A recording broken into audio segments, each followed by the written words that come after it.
저는 오늘 예수님의 시험에 대해서 다시 한 번 더 정리를 하려고 합니다. 조금 쉽게 정리를 하려고 합니다. 왜냐하면 예수님의 시험에 대해서는 강조하고 또 강조하더라도 지나친 것이 없다라고 저는 생각을 합니다. 그래서 예수님이 어떻게 시험을 이겨나갔는지, 또한 예수님의 말씀을 통해서 우리가 배워야 할 교훈이 무엇인지를 다시 한 번 더 생각했으면 좋겠다라고 생각합니다. 여러분, 예수님이 첫 번째 당하는 시험이 뭐죠? 40일 동안 금식하셨다, 그죠? 그리고 나서 배가 너무 고프니까 시험하는 자 사단이 와가지고 이 돌들로도 떡을 만들게 하라. 그것이 첫 번째 시험입니다. 떡에 대한 시험입니다. 두 번째 시험은 뭡니까? 두 번째 시험은 성전 꼭대기에 올라가가지고 뛰어내리라. 그러면 너가 하나님의 아들이 아니냐? 그러면 하나님이 천사를 보내셔서 너를 보호하실 것이다. 이게 두 번째 시험입니다. 뛰어내려라, 하나님이 보호하실 것이다. 세 번째 시험은 뭡니까? 사단이 와가지고 세상의 모든 영광을 보여주면서 나한테 절해라. 그러면 이 영광을 주겠다. 이렇게 이야기합니다. 요 세 가지의 시험입니다. 여러분, 근데 첫 번째 시험을 잠깐만 한번 보겠습니다. 예수님이 40일 동안 금식하셨습니다. 얼마나 많이 시장하겠습니까? 그죠? 그런데 시장하는 이 시점에 사단이 왔습니다. 사단을 뭐라고 이야기합니까? 시험하는 자가 왔다. 이렇게 이야기합니다. 그게 몇 절입니까? 3절이죠. 그죠? 시험하는 자가 예수께 나와서 이르되, 사단은 뭐냐면 우리를 시험하는 자입니다. 시험하여 우리를 넘어뜨리려고 하는 자. 도적이 온 것은 도적질하고 죽이고 멸망시키려고 한다. 여기서 말하는 도적이 누구냐면 사단이거든요. 시험에 해서 우리 영혼을 도적질하고 죽이고 멸망시키려고 하는 존재가 누구냐면 사단이라는 것입니다. 그래서 사단은 여러분 가장 시급한 문제, 배고픔의 문제로 예수님을 시험합니다. 그래서 이렇게 합니다. 야, 너 40일 동안 금식기도 했지? 너무 배고프지? 그러면서 이 돌들로도 떡을 만들어라. 그래야지만이 너가 살 수 있다. 이렇게 예수님을 유혹합니다. 여러분, 가장 우리들에게 시급한 문제는 뭘까요? 떡의 문제입니다. 돈의 문제입니다. 그죠? 돈의 문제입니다. 그런데 예수님이 너무 배고프고 시장함에도 불구하고 이 사단을 어떻게 이기냐면 이 한마디 말씀으로 이깁니다. 뭐죠? 사람이 떡으로만 사는 것이 아니요 여호와의 입에서 나오는 모든 말씀으로 산다. 이렇게 이야기합니다. 그죠? 그러면 요 뜻이 무엇이냐는 것입니다. 예수님이 하셨던 이 말씀. 사람이 떡으로만 사는 것이 아니요 여호와의 입에서 나오는 모든 말씀으로 산다. 요 말씀이 뭐냐는 것입니다. 그러면서 예수님이 요 말씀을 하시면서 이 구약의 말씀 그리고 신명기의 말씀을 인용합니다. 그러면서 하시는 말씀이 뭐냐면 이스라엘 백성들이 40년 동안 광야 생활한 것들을 기억해라. 40년 동안 광야 생활했던 기억해라. 하나님이 이 40년 동안 광야 생활하면서 이스라엘 백성들의 옷이 헤어졌느냐? 옷이 다 떨어졌느냐? 그렇지 않다는 겁니다. 발이 부도텄느냐? 그렇지 않다는 겁니다. 그죠? 발이 부르트지 않았다는 겁니다. 그런데 무엇을 먹을까 생각했는데 너희들이 알지 못하는 만나를 먹었지 않았느냐? 이렇게 이야기하는 거예요. 죄송합니다. 여기에 음악이 나온다, 여기. 죄송합니다.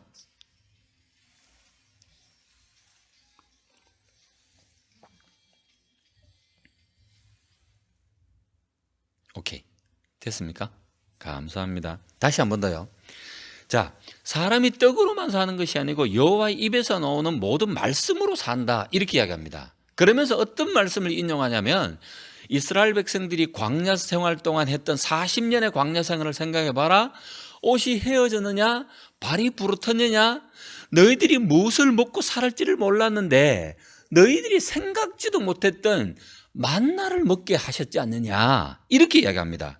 그러면서 40년 광야 생활을 통해서 너희들이 꼭 알아야 되는 것들은 뭐냐? 이렇게 하면서 결론이 뭐냐면 사람이 떡으로만 사는 것이 아니고 여호와의 입에서 나오는 모든 말씀으로 사는 것이다. 이렇게 이야기하는 거예요. 요 뜻이 뭐냐면 이스라엘 백성들이 출애굽을 하고 광야 생활 가운데 자기 힘이 아니라 발이 부르트지 않고 옷이 헤어지지 않고 굶지 않았다는 것들은 뭐냐면 오직 하나님의 은혜로만 산다라는 것들을 이야기해 주는 거예요. 사람이 떡으로만 사는 것이 아니라 진정으로 사람이 사는 것들은 뭐냐면 이스라엘 광야 40년 동안 생각해 봐. 그건 뭐냐면 하나님의 은혜와 하나님의 보호로 말미암아 사는 것이다. 이렇게 이야기하는 것입니다. 여러분, 사람이 떡으로만 사는 것이 아니지 않습니까?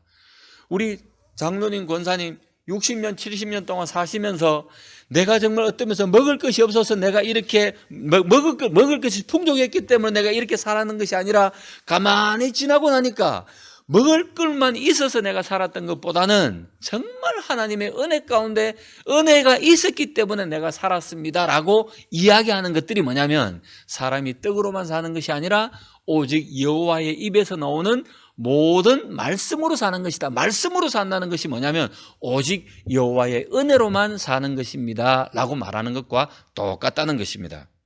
여러분, 두 번째 뜻들은 뭐냐면요, 이런 거예요. 여러분, 사람이 떡으로만 사는 것이 아니라 하나님의 입에서 나오는 모든 말씀으로 산다는 이 말씀은 뭐냐면 또 이런 것이에요. 하나님이 이스라엘 백성들을 가나안 땅으로 딱 들이시기 전에 이렇게 이야기합니다. 너희들이 가나안에 들어가가지고 가나안에서 너보다 더 큰 민족들을 만날 것이다. 이방 민족들 가운데서 너희들이 잘 살 수 있는 조건, 너희들이 형통할 수 있는 조건은 뭐냐라고 말할 때 하나님께서 오직 하나님의 말씀에 순종할 때만 가능하다 이렇게 이야기하시는 거예요. 그죠? 여러분, 가나안 땅에 들어갔습니다. 하나님의 말씀에 순종할 때 큰 대단했던 여리고 성도 무너졌습니다. 그런데 하나님의 말씀에 순종하지 않을 때 너무나도 작은 아이성에도 다 무너졌다는 거예요. 이스라엘 백성들이 질 수밖에 없었다는 거예요. 그거는 뭐냐면 순종할 때 승리하고 순종하지 않을 때 승리하지 못한다는 것들을 가르쳐 주시는 말씀입니다. 그러면서 순종할 때 하나님이 주시는 축복 중에 너희들이 너가 짓지 않는 큰 집을 주겠다. 너희들이 심지 않는 과실을 먹게 하겠다. 그런데 큰 집을 주고 과실을 먹을 수 있고 형통할 수 있는 조건이 뭐냐면 바로 하나님의 말씀 앞에 순종해라 이 말입니다. 이 말 다시 한번 더요. 너희는 사람이 떡으로만 사는 것이 아니요 오직 여호와의 입에서 나오는 모든 말씀으로 산다. 이 말은 뭐냐면 사람이 진정하게 행복하게 형통하게 살 수 있는 것은 떡으로만 가능한 것이 아니라 진정 무엇이다? 하나님의 은혜로 가능한 것이고 두 번째는 뭐다? 하나님의 말씀 앞에 순종할 때만이 가능한 것이다. 이렇게 이야기하는 것입니다. 그죠? 여러분, 또 세 번째는 뭐냐면 우리가 이 말씀 앞에 우리가 조금 성도들이 오해하는 부분이 있어요. 여러분, 믿지 않는 사람이나 좀 죄송합니다. 믿음이 조금 약한 사람은 이렇게 생각합니다. 사람은 떡으로만 산다. 사람은 돈만 있으면 된다. 이렇게 생각하는 거예요. 여러분, 저도 그렇게 생각했던 적이 많이 있습니다. 한 번쯤은 이렇게 생각했다 저렇게 해서 오락가락 할 때가 있습니다. 여러분, 그러나 믿지 않는 사람이나 믿는 사람들 중에 약한 사람들은 오직 사람은 떡으로만 산다 이렇게 믿는 사람들도 있어요. 그것은 잘못됐다는 겁니다. 두 번째는 뭐냐면 우리 믿는 사람들이 가지는 오해 중에 하나는 뭐냐면 하나님의 은혜만 있으면 된다라고 말하면서 떡은 필요 없어. 떡은 필요 없어. 떡은 없어도 돼. 하나님의 은혜만 있으면 돼. 이것도 어떻게 된다고요? 성도들의 잘못된 오해 중에 하나라는 것입니다. 여러분, 떡만 있으면 된다라고 생각하는 것도 잘못이지만 하나님의 은혜만 있으면 돼. 떡은 필요 없어. 이것도 잘못된 생각이라는 것입니다. 여러분, 우리 삶 가운데 하나님의 은혜가 반드시 필요합니다. 그러나 우리는 또 뭐를 해야 된다고요? 우리는 일을 하고 땀을 흘리고 저축을 해야지만이 가능하다는 것입니다. 그죠? 여러분, 옥하는 목사님은 이 말씀으로 이렇게 이야기합니다. 사람이 떡으로만 사는 것이 아니요 떡으로만, 이 글자를 주목해야 합니다. 모노라고 하는 떡으로만, 이 만은 예수님이 경제 문제를 완전히 무시하지 않는다는 것들을 가르쳐주고 있습니다. 사람은 떡이 있어야지만 삽니다. 맞죠? 떡을 무시해서는 안 됩니다. 그러나 떡으로만 산다는 것들은 부인해야 된다는 거예요. 왜요? 떡이 있어야지만 살지만 또 뭡니까? 하나님의 은혜요. 하나님의 말씀 앞에 순종할 때 진정한 축복되고 형통한 삶을 누릴 수가 있다는 것입니다. 그죠? 그래서 여러분, 우리 인생은 무엇과 같다고요? 농사와 같습니다. 하나님의 은혜가 필요하고 말씀 앞에 순종하는 것도 가능한 무조건 순종해야 합니다. 그러나 우리는 어떻게 됩니까? 열심히 씨앗을 뿌려야 합니다. 또한 물을 줘야 합니다. 이것이 우리가 해야 될 몫이고 또 우리가 할 몫을 다 하고 난 이후에 하나님 앞에 기도해야 됩니다. 그러면 어떻게 된다고요? 하나님이 해도 주시고 비도 주셔야지만이 농사가 가능한 것처럼, 그래서 영적인 부분에 대해서는 고린도전서는 사도 바울은 이런 이야기합니다. 아볼로는 물을 주었고 나는 심었고 아볼로는 물을 주었고 뭐라고요? 하나님은 자라게 하시더라. 이렇게 되는 거예요. 그래서 우리 인생 가운데 떡은 필요 없어, 하나님의 은혜만 돼, 이게 성숙된 자의 태도가 아니고 성경적인 태도가 아니고, 하나님의 은혜가 필요하고 하나님의 말씀 가운데도 순종하는 것도 필요하지만 또한 우리 가운데 필요한 것은 물을 주고 씨앗을 뿌리고 열심히 일하고 열심히 저축할 때 하나님 우리 가운데 해를 주시고 비를 주심으로 말미암아 풍성한 수확을 누리게 하신다는 것입니다. 사람이 떡으로만 사는 것이 아니요 오직 여호와의 입에 나오는 모든 말씀으로 산다. 이 말은 뭐냐면 사람이 떡으로만 사는 것이 아니라 오직 여호와의 은혜가 있어야지만이 산다. 두 번째는 뭐냐? 진정하게 형통한 하나님이 원하시는 삶을 누리기 위해서는 하나님의 말씀 앞에 순종하는 것이 필요하다. 또한 세 번째는 뭐냐면 떡으로만 사는 것이 떡으로만 가능해, 이것도 아니고 은혜로만 가능해, 떡은 필요 없어, 이것이 아니라 그러니까 우리 나름대로 물을 주고 씨앗을 뿌리는 것도 필요하고, 그러면서 하나님께 모든 것을 맡기고 비를 주시고 해를 주시는 우리의 할 몫과 하나님께 모든 것을 맡길 때 우리는 풍성하게 살아갈 수 있다. 이 말이 떡으로만 사는 것이 아니라 하나님 입에서 나오는 모든 말씀으로 사는 것이다, 이런 뜻이라는 것입니다.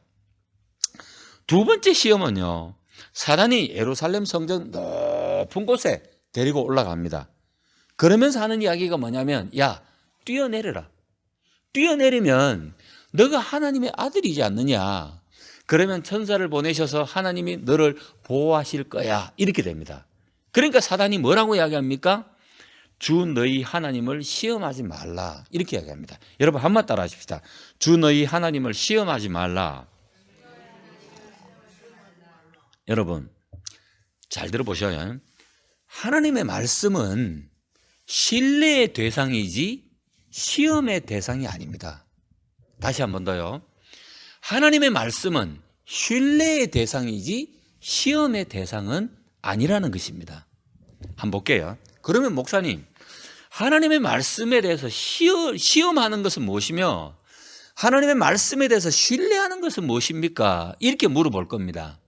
여러분, 주 너희 그러니까 떨어져라, 그러면 천사가 보호할 것이다, 이러니까 하나님께, 예수님께서 말씀하시기를 주 너희 하나님을 시험하지 말라, 이렇게 했단 말입니다. 그러면 여러분 신뢰하는 것은 뭡니까? 자, 여러분 한번 봅시다. 하나님이 아브라함에게 75세에 부르셨습니다. 그리고 난 이후에 하나님이 약속하십니다. 너의 자손을 하늘의 별처럼 땅의 모래처럼 많게 하겠다, 이렇게 됐습니다. 그런데 아브라함이 99세가 되어도 이제 100세가 되어도 애가 생기지를 않습니다. 그러고 보니까 자기 부인 사라가 경수가 다 떨어진 거예요. 경수가 안 나오는 거예요. 그러면 자연적으로 볼 때는 임신할 수가 없습니다. 그럼에도 불구하고 이 아브라함은 하나님의 약속들을 끝까지 믿었습니다. 모든 인간의 조건들이 다 끊어졌지만 하나님의 말씀을 신뢰했다는 것입니다. 신뢰하니까 어떻게 됐다고요? 결론은 하나님의 방식으로 사라를 통해서 이삭을 낳게 하시더라는 겁니다. 그것이 뭐냐면 하나님의 약속의 말씀을 신뢰하는 것입니다. 바랄 수 없는 중에 바라고 믿었다, 이렇게 되는 겁니다. 바랄 수 없지만 내 조건으로 바라볼 때는 안 되지만 하나님이 말씀하시니 그 말씀을 신뢰하면서 따라가는 것, 그것이 뭐냐면 하나님의 말씀에 대해서 신뢰하는 것입니다. 여러분, 여러분들이 잡고 있는 약속의 말씀은 무엇입니까? 제가 아는 여자 목사님이 한 분 계십니다. 아주 연세가 이제 60대 중반을 넘었습니다. 아주 늦게 은혜를 받아가지고 늦게 목사 안수를 받았습니다. 그러니까 지금 작은 교회를 섬기면서 감사함으로 일하고 있습니다.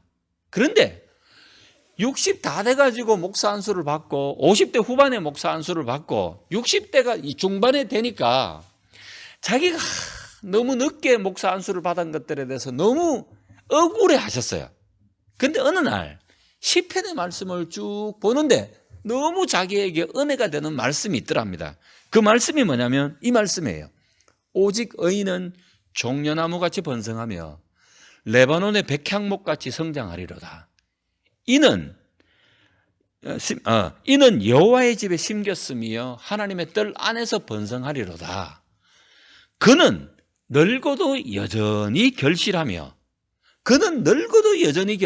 빛이 청정하며 잎이 마르지 아니하며, 이 말씀 앞에 딱 그 말씀이 자기 마음가운데 확 와닿더라는 거예요. 내가 지금 이제 모든 것을 그만둬야 되는 60대 중반의 나이지만 하나님의 말씀이 그는 늙어도 여전히 결실하며 빛이 청정하며 잎이 마르지 아니하며, 그렇구나. 하나님의 약속들을 믿고 나갈 때는 늙어도 여전히 결실하며 빛이 청정하구나라는 이 말씀의 약속의 말씀을 딱 이 사람이 붙잡은 거예요. 붙잡으면서 하나님, 내 나이는 이렇게 넓지만 하나님의 말씀이 의인은 늙어도 여전히 결실하고 빛이 청정하고 잎이 마르지 않는다고 말씀하셨으니까 나는 이럴지는 모르겠지만 하나님의 약속의 말씀이 그러니까 하나님의 약속대로 되어질 줄로 믿습니다. 이렇게 기도하면서 나가는 거예요. 이것이 뭡니까? 약속의 말씀에 대해서 신뢰하는 겁니다. 신뢰하는 겁니다. 여러분들이 때론 죄송합니다, 노후에 대해서 걱정될 때가 있습니까? 저도 언젠가부터는 노후가 걱정되더라고요. 그때 하나님의 말씀을 보는데 하나님이 시편의 말씀을 통해서 뭐라고 이야기하냐면, 내가 알거니와 의인이 버림을 당하거나 그 자손이 걸식함을 보지 못하였다. 이 말씀이 내 마음 가운데 확 와닿는 거예요. 그때부터 제가 이 말씀을 선포하면서 하나님, 의인이 버림을 당하거나 그 자손이 걸식함을 보지 못하였습니다. 이렇게 약속의 말씀을 붙잡고 나가는 거예요. 이거 뭡니까? 하나님의 말씀에 대해서 신뢰하는 거예요. 믿습니까? 여러분들이 성경을 읽으시면서 약속의 말씀을 붙잡으십시오. 그리고 이 말씀을 외우고 날마다 선포하십시오. 노후가 걱정되면 내가 알거니와 의인이 버림을 당하거나 그 자손이 걸식함을 보지 못하였다.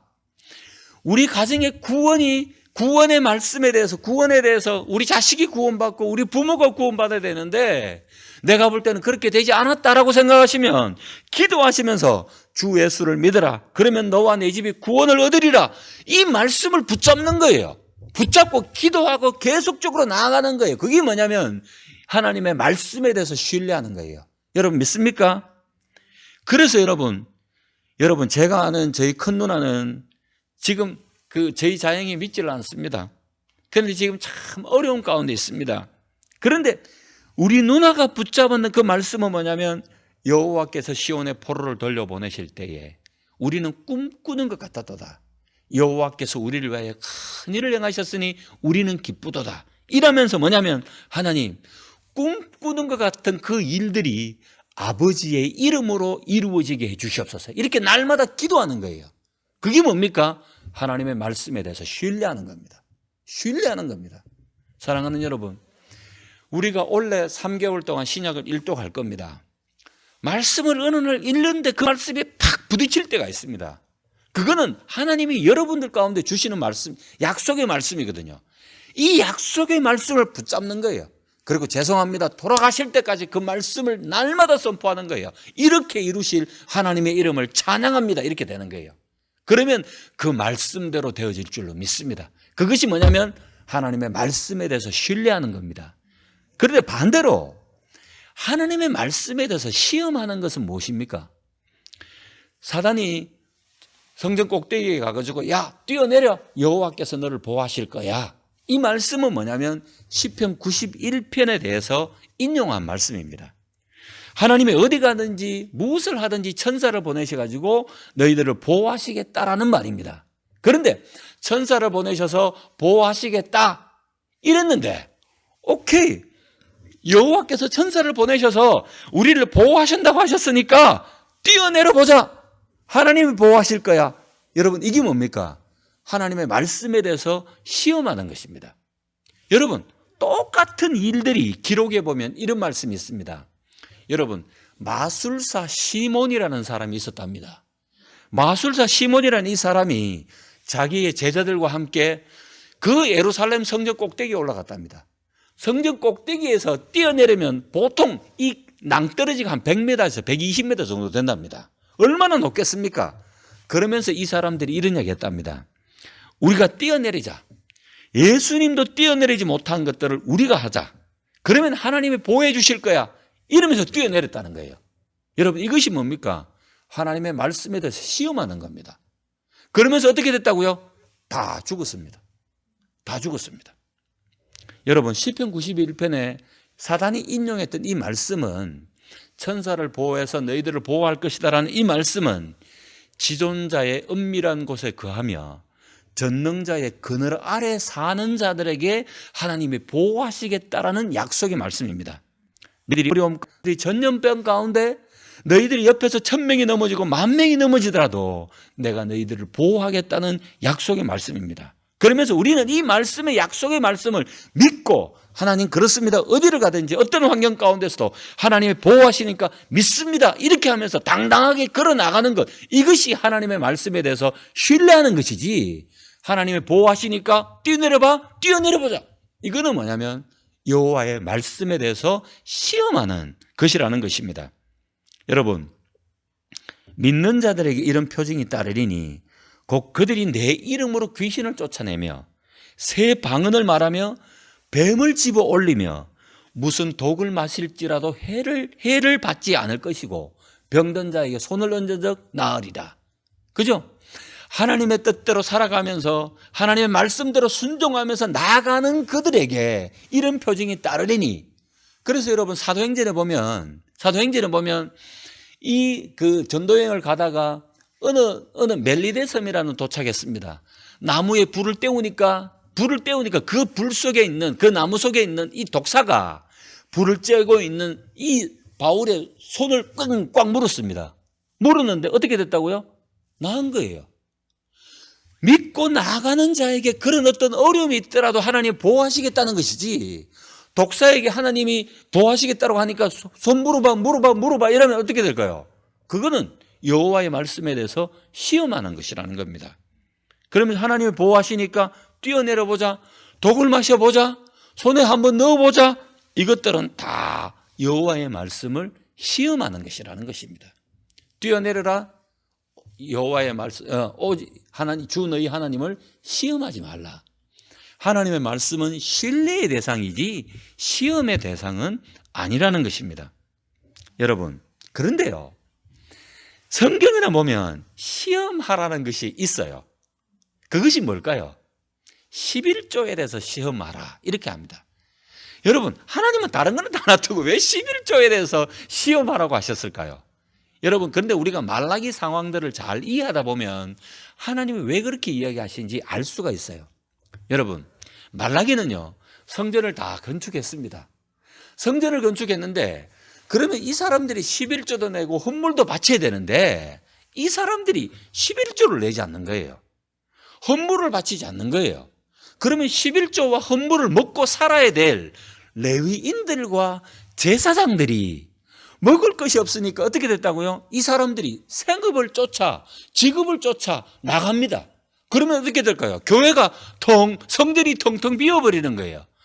성전을 통해서 예배를 드리지 않고 죄 사함을 받지 않으니까 이 사람들은 어떻게 됩니까? 성전 예배가 제대로 돌아가지 않으니까 이 사람들도, 일반 사람들도 열심히 하지만 하나님이 축복하시지 않는 거예요. 그러니까 하도 믿지 않는 이 사람들한테 야, 시험해봐라, 11조 드려봐라, 하나님이 복을 주나 안 주나 한번 보라, 이렇게 시험하라라고 이야기하고 있습니다. 여러분, 세 번째 시험은 뭡니까? 세상의 모든 것들이 다 보이는 높은 산에 올라가 가지고 세상 영광을 다 보여주면서 나에게 절해라, 나에게 절하면 이 세상 모든 영광을 너에게 주겠다, 이렇게 이야기합니다. 그러니까 예수님이 뭐라고 이야기하십니까? 오직 하나님만을 섬기고 경배해라, 이렇게 이야기합니다. 오직 섬기고 경배할 사람은 오직 하나님뿐이다, 이렇게 이야기합니다. 여러분, 이 뜻은 뭡니까? 여러분, 사단은 뭐라고 이야기합니까? 야, 나에게 절해? 그러면 내가 너에게 모든 것을 주마, 이렇게 됩니다. 이 말은 뭐냐면, 나에게 절해, 이 말은 뭐냐면 나를 섬겨라, 이 말이거든요. 나를 경배해라, 이 말이거든요. 그러면서 예수님이 하시는 말씀이, 야, 너는 섬기고 너를 경배할 대상이 아니야. 오직 하나님만 섬기고 하나님을 경배해야 되지 너를 경배하는 것은 아니야, 이런 뜻입니다. 여러분, 그런데요, 또 한번 보십시다. 나에게 절해라, 내가 세상 영광을 너에게 주겠다, 이러고 말했을 때 어떤 사단의 뜻이 있냐면 이런 뜻인 거예요. 네가 나에게 절을 하면 내가 세상 영광을 다 주겠다. 세상 영광은 어떻게 예수님이 다시 한 번 더 얻을 수 있고 다시 한 번 더 가져올 수 있냐면 어떤 방법요? 사단에게 절을 하는 방법이 아니라 어떤 방법을 통해서 빼앗겼던 모든 것들을 다시 찾아올 수 있냐면 십자가를 통해서, 십자가를 지심으로 말미암아 다시 한 번 더 얻어올 수 있는데, 사단은 뭐다? 너는 십자가를 지지 말고, 십자가를, 그 어려운 길을 택하지 말고 쉬운 길을 택해라. 그 무엇이? 나에게 절해라, 나를 섬기면 내가 너에게 주겠다, 세상 모든 영광을 주겠다, 이렇게 되는 것입니다. 여러분, 하나님의 길을 걷지 못하도록, 십자가의 길을 걷지 못하도록 보다 더 쉬운 길을 걷게 합니다. 이것이 뭡니까? 사단의 유혹입니다. 사단의 유혹입니다. 쉬운 길을 걸어라, 십자가의 길을 걷지 말라, 적당하게 타협해라, 그러면 너가 잘 될 것이다, 내가 모든 것들을, 세상 영광을 부어주마, 이것이 뭐냐면 사단의 유혹이라는 것입니다. 여러분, 근데 사단은 만약에 쉽게 말해 예수님이 절을 한다고 해가지고 사단이 주었을까요? 여러분, 사단의 이름, 사단은 시험하는 자, 이런 것도 되지만요, 이 사단의 기본적인 특징이 뭐냐면 거짓말쟁이입니다. 거짓의 합이 거짓말쟁이, 이렇단 말입니다. 여러분, 예를 들어서 사단이 뭡니까? 에덴 동산에서 아담과 하와를 가리켜서 야, 이 선악과를 따먹어라, 따먹으면 절대로 죽지 않을 것이다. 하나님의 말씀은 뭐냐면 이 선악과를 따먹으면 정령 죽을 것이다, 이렇게 됩니다. 그런데 사단은 뭐라고 이야기하냐면 너희들이 이것을 먹으면 결코 죽지 않을 것이다. 그러면서 하는 이야기가 뭐냐면 너희들도 동일하게 하나님처럼 될 것이다, 이렇게 됩니다. 근데 그 말에 혹해가지고 선악과를 따먹었습니다. 여러분, 하나님처럼 되었습니까? 아니죠. 완전히 결과는 엄청났습니다. 사단의 말이 거짓으로 다 드러났다는 것입니다. 다 드러났다는 것입니다. 주 너희 하나님을 섬겨라, 주 너희 하나님을 경배하라, 사단에게 절을 하면 내가 이 세상 모든 영광을 주겠다. 십자가의 길을 벗어나, 십자가의 길, 어려운 길을 다 포기하고 쉬운 길로 걸어가라. 왜? 내한테만 절을 하면 돼. 야, 아니야, 나는 하나님의 뜻대로 십자가의 길을 걸어갈 것이고, 그리고 내가 섬길 대상은 사단이 너가 아니라 오직 하나님뿐이야. 이 뜻이 뭐냐면 주 너희 하나님을 섬기고 경배하라는 뜻입니다. 여러분, 하나님이 하라고 한 길을 묵묵히 걸어 나가십시다. 이 코로나 이 시기 때 어떻게 해야 되는 것이 하나님의 뜻인지를 모를 때 여러분, 모든 것을 버리고 하나님의 뜻대로만 묵묵히 하시는 거예요. 믿습니까? 그 길을 걸어 나가시고, 그리고 말씀을 읽고 말씀을 붙잡는 거예요. 그리고 말씀을 신뢰하면서 오직 내가 하나님의 은혜로만 산다는 것들을 믿고 나가십시오. 믿고 나가면 하나님이 반드시 여러분들 가운데 길을 열어주실 줄로 믿습니다. 그런데 그 길이 어떤 길이냐면 그 길은요, 좁은 길입니다. 좁은 길입니다. 여러분, 생명으로, 그러냐 좁은 길이지만 우리를 구원으로 생명으로 인도하는 문입니다. 생명으로 인도하는 좁은 문은 길이 협착하고 길이 좁고 찾는 이가 적다라고 했습니다. 그러나 넓은 길은, 문이 크고 사람이 많이 가는 그 길은 우리를 멸망으로 인도하는 길입니다. 멸망으로 인도하는 길입니다. 사람이 떡으로만 사는 것이 아니라 오직 여호와의 입에서 나오는 모든 하나님의 말씀으로 사는 것이다.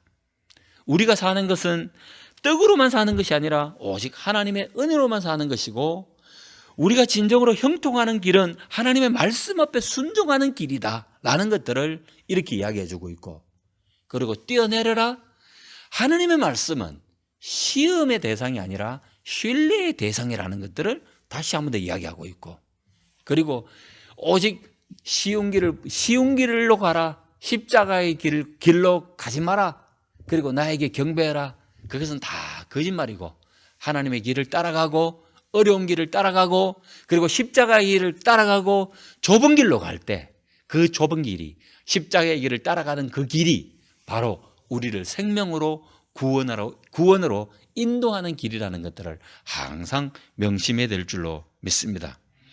주의 인도하심 따라 어디든지 주를 따라 주와 같이 가려내. 하나님의 인도하시는 그곳에서 여러분, 우리가 섬기는 그 하나님을 만나게 되는 놀라운 축복이 있게 될 것입니다. 여러분, 생각하시면서요, 이 예수님의 시험을 또 생각하고 또 생각해 보십시다. 제가 한 며칠 동안 계속 생각해 봤습니다. 아, 이런 것이구나. 또 여러분들 가운데 잊혀질 때 또 이 말씀으로 하나님의 말씀은 뭐지? 뜻이 뭐지? 그리고 이런 것들은 어떤 것이지? 다시 한 번 더 늘 기억나게끔 하는 사람으로 저는 늘 여러분들 앞에 서 있어야 될 줄로 믿습니다. 좁은 길로 가십시다. 하나님의 말씀을 붙잡고 말씀을 신뢰하십시다. 그리고 오직 떡으로만 사는 것이 아니고 은혜로 사는 것이고, 하나님의 말씀에 순종해 나갈 때 바로 그것이 형통하는 길이라는 것들을 늘 깨닫고 좁은 길로 가고 주의 인도하심을 따라가는 저와 여러분이 되시기를 소망합니다. 여러분, 오늘